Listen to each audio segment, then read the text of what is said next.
Welcome everyone to this week's edition of the Weekly Sting. I am your host, Joe Hutzler. Happy to have you along for another episode of our weekly show. Before we go any further, let's go ahead and dive right in to our first guest, which is Mr. Kevin Reckard, the head coach of tennis here at Lynchburg College. First of all, Coach, thanks for coming on. Thanks for having me, Joe. Happy to have you here both on the show and at Lynchburg College. It's a bit of a homecoming scenario for you as someone who went here as a student as well. First things that you notice as soon as you get on campus, what are the first things you've noticed that's changed? Well, obviously what's right behind me. The soccer field was grass back then, so now with the stadium seating and just the upgrading facilities, plus the Drysdale Center, and then Schul, just a lot of facility upgrades for sure. All good things for sure. Yes. As well the school has done. From a tennis standpoint, you're not a stranger to the sport of tennis. You have coached tennis for a long time, primarily at the high school level. What's been the toughest change from high school to college? Well, you know, we're coaching both the boys and the girls right now, and we're just kind of getting our feet wet with juggling those two. But you know, it's obviously the student athletes coming first, and with the academics, it's been kind of an adjustment with juggling practice and getting everybody on the same page initially, because I know they've all got plenty of work to do on top of the hill, and we want to get plenty of work down on the bottom of the hill. So finding that balance initially has been a little bit of a challenge, but we're working through it and getting to know each other. One of the interesting things about the tennis team here at Lynchburg College is that the majority of them were brought in by someone else, brought in by a different coach. So what have you done to kind of ease that transition so that they get used to you as quickly as possible? You know, I've had a chance to hit with a bunch of them one-on-one, because we're in that part of the season where I can do that. And then they've stopped by the office. I've tried to develop the relationships with them as much as possible. I've eaten every night in the dining hall, so I'm catching them during dining hall. Sometimes I'm catching them during lunchtime, seeing them around campus, and just trying to get to know them off the court as much as I can. And then they're getting a feel for me on the court, because we've had tournaments every single weekend since I got here. Is that something that you just knew you had to do, or is that something that somebody gave you advice on coming in? You know, my dad was my coach in high school, and Dr. Shores was my coach here, and they're both very much relationship guys. Building those relationships was critical, so I knew right from the get-go to establish that foundation was probably the most important thing.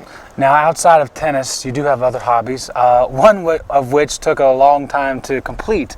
You actually were someone or were able to bike across the country, the entire continental U.S. Why? The first thing that comes to my mind is, why would you want to get on a two-wheel bicycle and just go from one end to the other? You know, I wasn't even a cyclist until about 18, 20 months ago, and the thought had gotten stuck on my head here. Chris Freeman, a guy that I played 1 year of soccer with, had mentioned that was something he was going to do. That stuck and resonated with me as something really cool, so when I started diving into it about 20 months ago, it just started to go. And once I got on the path and got going, lo and behold, I wasn't sure I'd be able to finish it until I actually got to the end of the state of Virginia. We started in Chesapeake and finished in San Francisco. But it was just one of those things like taking this job. It's just one foot in front of the other, and right. Next thing you know, you're there. Was there a certain cause for what you were doing? Were you trying to raise awareness for something? Yeah, we raised over $14,000 for the American Cancer Society. Wow. And I was a writer here, started the Crittograph, so and I was also a journalist for 20 years. So I'd blog every night, take pictures.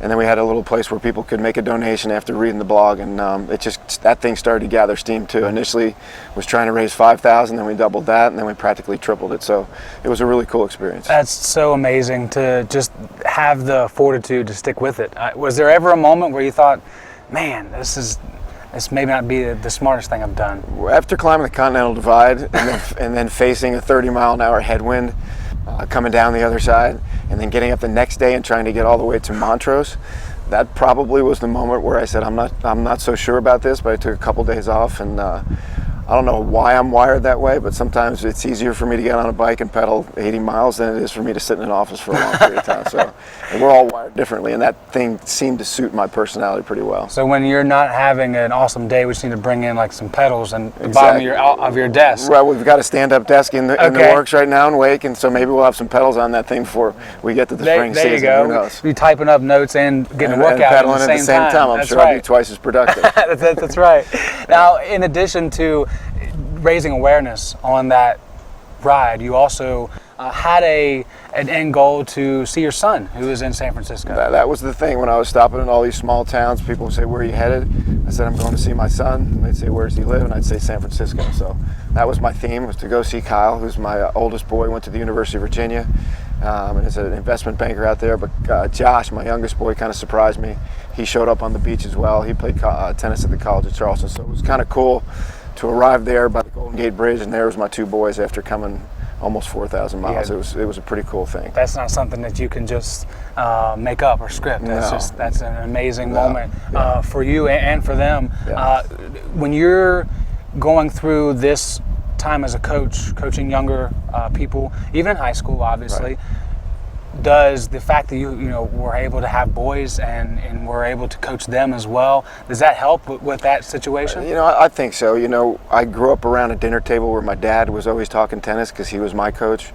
And then obviously when I spent so many years here recently, the last 15, coaching that team.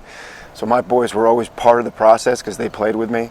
And developing that relationship with them, and then the relationship I had with my dad has had a lot to do with how I deal with those kids. So it's just second nature. What's going to be your goal as a coach in his first year with a new program to you? What do you see as, okay, I got one full year from my first year, what do I want to accomplish?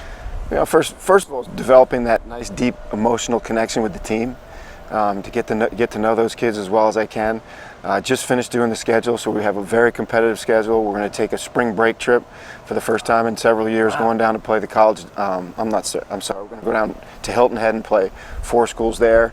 And with my connection at the College of Charleston, hoping to play those guys on the way back. So to play a competitive schedule, do a good bit of traveling, and then just to really make that good emotional connection so they understand where I'm coming from and I have a real understanding of them as individuals and tennis players. How much does your part, or does what you do, come from the fact of being an alumni of a place that you grew, that really helped mold you who you are today? How much of that passion comes from that particular situation? It's everything. I mean, it's why I'm sitting here right now. I felt like for a long time I kept my eye on that program. It meant so much to me. It was such a life-changing experience for me, and everything that I've done as a journalist and as a tennis coach and a tennis player started down at the bottom of that hill, really, with a lot of the impact that Shores had on me, and everything that I did up here with the Crittograph. And so my idea, and I'm so thankful that John Waters gave me the opportunity to come back and give what was given to me. That's real important, and to try to raise the roof and take the tennis program as far as it rightfully belongs. Well, I'm certainly excited about where it can go. I'm sure everyone watching is excited as well. Coach, thank you so much for coming on the show. Appreciate your time, and good luck the rest of this way. Thanks so much for having me. We'll take a break. When we come back, Hornet Trivia and more guests on this week's Weekly Sting.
Welcome back, everyone, to this week's edition of the Weekly Sting. I am Joe Hutzler. Before we get to our next guest, we got to get to our Hornet Trivia question for this week. And this week, we take a look at men's soccer again. This time we ask, or we say, men's soccer's game versus Guilford College was canceled Wednesday. We ask, how many times has a game been canceled under Coach Yeager? We'll get to that answer and more after this segment into the third. But first, let's talk to Jessie Burgett of Equestrian here at Lynchburg College. Jessie, thanks for coming on the show. Thank you for having me. Really excited to talk to you because I believe that we're going to talk about a topic that a lot of people don't know a whole lot about. And you admittedly know that, obviously. Yes. But when someone says, what do you go to school for? And you say equestrian, and they're not sure what that's really about other than riding a horse, what's your answer to that? I think in terms of collegiate riding, it's a lot more about being on a team, which is cool because horseback riding is largely an individual sport. So it just gives you the opportunity to work with a team. You have teammates. And basically, the big twist in it is that when we go to competing schools and we go to their horse shows, you basically just pull the name of a horse out of a hat from their school, and you just kind of get on and go and hope for the best a little bit. So Is it really that easy to just hop onto someone else's horse? Easy, no. Okay, I didn't think so. It's a little bit luck of the draw. Sometimes you have a horse who's really cooperative and it just does what you ask it to, and sometimes it's not that easy and you kind of have to work with what you have. How much time do you try to give yourself to get a handle of what that horse is going to do for you or not do for you? Well, they don't really give you any time. You basically just get on. You either show over fences or on the flat. So if you're going over fences, you get on, you walk around for a couple minutes, and then you go do your course. Hopefully it goes well. And then same thing on the flat. You get on, you walk around, they send you into the ring, and you're being judged. Wow, that's got to be pretty nerve-wracking. It can be, yeah. When you talk about the importance of having teammates, why is that as important as you think it is as opposed to being by yourself? What does having teammates provide that being an individual doesn't? Yeah, I think it just gives you the opportunity a little more to, there's a little more weighing on your performance, I think, because you're not just showing for yourself and for the horse anymore, it's for the team, and especially in terms of college, you're showing for the school. So I think it just gives you a cool chance to represent something other than yourself. Now, is that a lot like, or is it scored a lot like track or something, to where you have individuals but it's a team score at the end? Yeah, it is a lot like that, actually. You get on the horse and you do your class, and then the points that you may or may not get go towards yourself individually, and then they also go toward the team, and then all the points get pooled at the end, and then they pin each team at the end. Well, I think there's a lot of people that, specifically females, especially at my house, my sister is all about horses, growing up at least, but what keeps you going? What the initial, oh, pony, it's beautiful and all that, but then it becomes something that you want to compete in. What is that for you? What happened to make you want to do that? I think the cool thing is that you almost, as corny as it sounds, you kind of never stop learning, because like I said, when we're going to these schools and we're just getting on these horses we've never seen before, there's always a new learning opportunity. So it's not like you get to a certain point and you're the best that you can be. It's that you're always growing and you're always learning, and I think that's really what it is. You don't ever stop improving, which is cool. And you never want to stop improving if you can help it in anything that you do. So that's great that Equestrian can provide that just within a competitive nature. Has there been a moment that stands out more than others as far as something bad that happened because you had a different horse, because you showed up and had to just take whatever they gave you, or what's been the most nerve-wracking moment? I think sometimes if you get on the horse, you can tell pretty immediately once you get on if he's going to cooperate or if he's not going to, and sometimes if they misbehave, sometimes you fall off, God forbid, but it happens.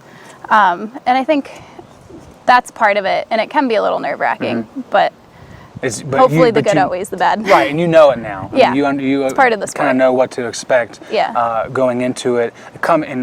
Along with that is being someone who's been around horses their whole life, I would assume, in that nature. You've got your senior year staring you in the face.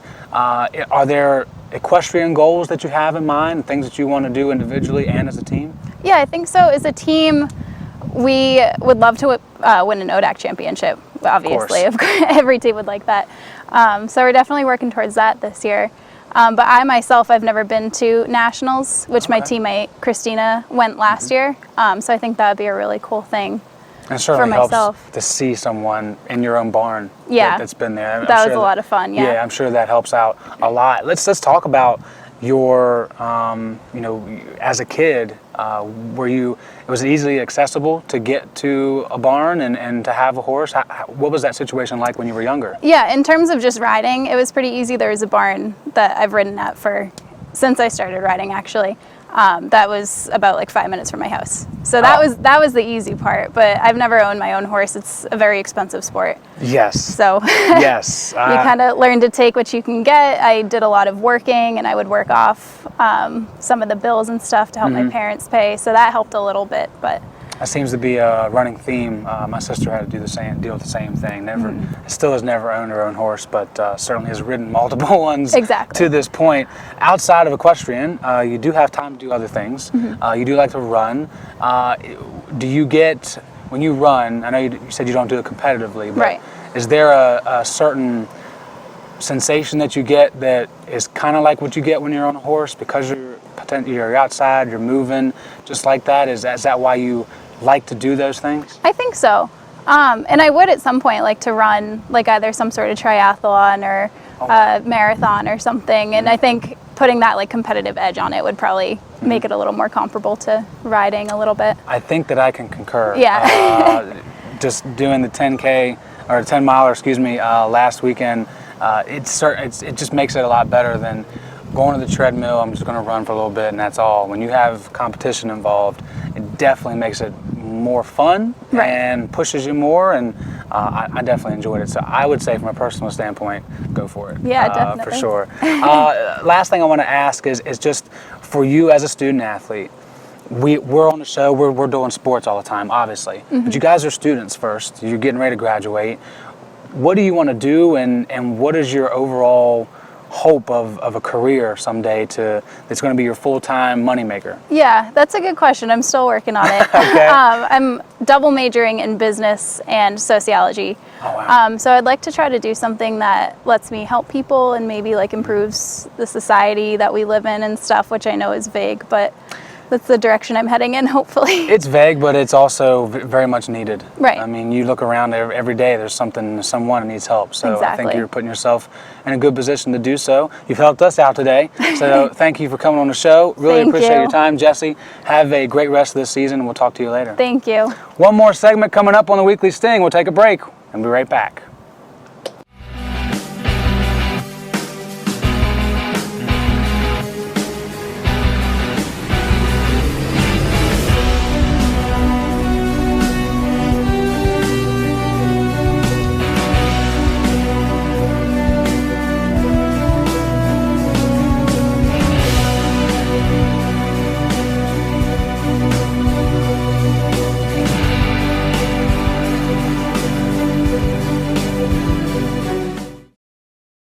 This gal wrote, "I am obsessed with Zaxby's yummy fried pickles. Is that wrong?"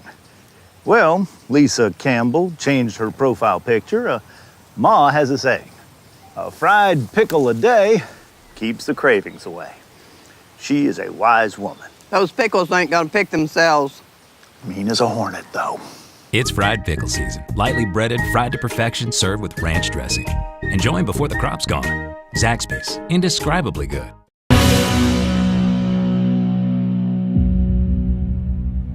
Welcome back, everyone, to this week's edition of the Weekly Sting. Before we get to our last guest, it's time to answer that Hornets trivia question that we asked you about earlier in the show. And, of course, we talked about men's soccer's game being canceled against Guilford College on Wednesday. We asked you how many times has a game been canceled under Coach Yeager. In his 15 years, it's only happened twice. And Wednesday night was the first time they've made a trip all the way down to a game and had to turn around and come back. And now we're going to talk with one of those players that was on the bus for that quick trip down and back, Mr. Adam Reynolds. Thanks for coming on the show, man. No problem. Thanks for having me. Can we begin with that and the weird situation that it was? Myself and two crew members went down as well. It's just really odd to make that trip all the way down there, be talking about it at 2 o'clock or 1 o'clock in the afternoon of, well, there's going to be a storm coming, but we're still going to make the trip. And then women's soccer's game beforehand for them gets canceled, and we're still waiting. What do you guys do to try and keep yourself ready just in case you do go out on the field? Well, we were anticipating the bad weather all day, but obviously there's always a chance that you're going to get the game in, so you got to stay focused the whole time. And we're just relaxing on the bus, watching movies, bonding, and that's pretty much all there is to it. What were some of the movies being played? Some of the movies being played, I was sleeping a lot of it. Okay. But I think we watched Jurassic Park. The original? Big one? No, the new one. The new one, okay. Jurassic World. Still really good. Yeah. Still really good either way. Movie. Decent movie. Yeah, not too bad. Also, something else, Coach Rutherford called me and said it was going to be delayed. Said you guys were at Harris Teeter. You were going to get some food. Mm-hmm. What'd you have for dinner? Just a ham and provolone sub we got a choice of 4 or 5 subs and pretty basic stuff. Ham and provolone. Yeah. Nothing else on it. I don't know, a couple of other things on it, but Okay. basic sub. Okay, so if you want to please Adam Reynolds, just get him a ham and provolone sub, and that's all you got to do because he's content. Simple sub. Let's talk about men's soccer on the field. You guys are off to a wonderful start. You actually today have been nominated as a Team of the Month by Hero Sports, which we're going to get to that. Follow us on social media. We're going to push that out so everybody can vote because I think you guys should be one of the Teams of the Month because of you're beating a top 10 team, you're beating teams you're supposed to beat, and you're undefeated still. Is this where you thought your team could be after the first month? Yeah, definitely. I mean, we knew coming into the season that we were going to have a good team. We have very strong chemistry. And so, biggest part right now is just not to get complacent. We know we're a good team. Every team's going to be gunning for us. So, just got to keep up the work. I know it was a little bit different for you last year because you weren't on the field as much as you'd like to have been, and we'll get to that later. But when you are on the sidelines or even in the beginning of the year and you're around the team from a competitive standpoint, what's different? What's different about last year to this year? I mean, a lot of it has to do with chemistry, from the get-go, from the first day preseason, all the seniors, juniors, sophomores, everybody welcome the freshmen. We have a solid group of freshmen, and, that ties right into just becoming a family from the get-go, and from there you just start playing. Do you guys do anything specifically to continue to gain that chemistry off the field? Yeah, all the time. We eat in the CAF all the time. Even if we don't go to the CAF, we invite each other out. We'll go out to eat as teams. We'll all be hanging out at each other's houses, and So simple for guys. Yeah, it's just very simple. hang out and eat, and we're good. Yep. We're gonna be able to mesh together really quickly. From an on-the-field standpoint, is there something that you guys still see as something you can improve on to this point? Yeah, I mean, you can always improve in certain areas. The biggest thing this year was improving on our finishing, and we've done a great job of finishing so far. We need to, kind of deal with teams packing it in on us. I think that's where we need to improve, because when teams realize how dangerous we are, they're obviously going to play a formation that's more suitable in defending, and we need to work around that. Yeah, Hampton City definitely did that to you guys this past Saturday, but still came away with a 1-0 win. You talk about finishing. You've done a good job of doing that to this point of the season. Take me through your mindset a year ago. You break your leg. You're definitely done, obviously. When did you start thinking about your senior year? Right away. I mean, at that point, you know your season's over with and you got 1 year left. And, I spent a couple months being angry and reliving the whole situation in my mind, but at the same time, I'm in rehab 2 hours a day and, just focus on the next season. When that happens, what is the support like from those around you to get better? Oh, it's, a lot of support, teammates. I had my teammates, people from other teams coming to my house all the time, dropping off, gift baskets and whatnot, always wishing me well. And, it's kind of the mentality this school has in general, not just the team, but that all the teams are kind of interwound like that. That's a very good point, and it's what makes this place, one thing that makes this place so special. For the process of rehabilitation, how long was it before you could actually do anything with that leg? So it was about 5 months from the time that the injury happened to first day of spring season. And I was actually fortunate enough I was about a month early in my rehab to get back into things first day spring season. So about 5 months. That's pretty good, coming back a whole month early. Is that just because you follow doctor's orders? Follow doctor's orders, and I mean, we have a great Athletic training? Great athletic trainer, Yes. Yeah, Caroline. She's done wonderful things here, and I know I wouldn't be anywhere close to where I am now without her. I would have to agree with that after being around that group there. They're very, very good at what they do and supportive the whole way through. When you look at the rest of the schedule, we're in ODAX now. Last year the team started to struggle once they got to ODAX, losing games they either were winning or tied, and late they would lose them. Have you seen something that maybe thinks that that's not going to happen this time around? Yeah, I mean, the ODACs are always competitive, And especially now in the position that we are, we're definitely going to have teams, coming after us.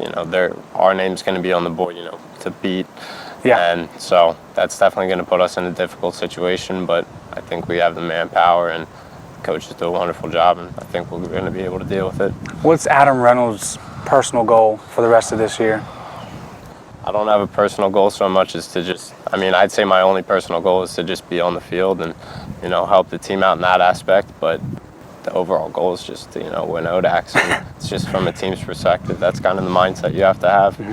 Well, you guys are off to a tremendous start to getting that goal accomplished, and we're happy to be along for the ride, no matter how long it takes. Hopefully we're still playing in the colder weather when it all comes down to it. Adam, thanks so much for coming on the show. Really appreciate your time today. No problem. Continue to put the ball in the back of the net, Thank you. keeping us excited here both at Schellenberger and on the road, and good luck in your senior year Appreciate at Lynchburg. Thanks, and a happy birthday to you. Oh, It's thank your you, man. birthday Thank today, you. Okay. Cool. Happy birthday to you. Happy birthday to you. Happy birthday, dear Joe. Happy birthday to you. Oh, nice. And birthday too. Oh, thank you guys so much. Thank you for tuning in. It's been a wonderful one. That's for sure. This one will stick around in the archives for a long time. Thank you guys so much again. We'll be back same time, same place next week. Thank you all.